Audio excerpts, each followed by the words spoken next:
आज सकाळी कोल्हापूरच्या महालक्ष्मीच्या मंदिरात गेलो होतो.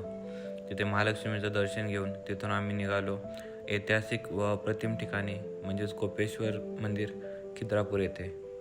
मंदिराच्या प्रवेशद्वारात शिरताच एक वेगळी ऊर्जा जाणवते. हे मंदिर 11व्या किंवा 12व्या शतकातले असून या मंदिराचा मेन आकर्षण हे म्हणजेच या मंदिराचा स्वर्गमंडप. इथलं कोरीव काम पाहिलं की मनात पहिला प्रश्न येतो की हे शक्यच कसं आहे. प्रत्येक भिंतीवर किंवा खांबावर कोरलेले देवी देवतांचे पशु पक्ष्यांचे अप्रतिम शिल्पचित्र आणि ते प्रिसिजन शक्यच नाही असं बनवणं. तर हे महाराष्ट्रातील एकमेव असे मंदिर आहे जिथे नंदी नाहीये. याचे आता भरपूर पौराणिक कथा आहेत किंवा युट्यूब व्हिडिओवरती भरपूर कथा सांगितल्या जातात.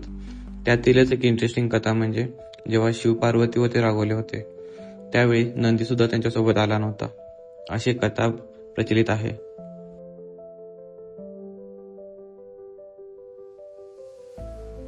तर इथला फेमस फोटोशूटचा पॉइंट जिथे लोक स्वर्ग मंडपाच्या खाली उभं राहून फोटो काढतात, पण आज इथं एवढी गर्दी होती की आम्हाला ते पोजमध्ये फोटो काढणे शक्य झालं नाही. जर तुम्ही कोपेश्वर मंदिराला गेला नसाल तर या ऐतिहासिक वास्तूला नक्कीच भेट द्या.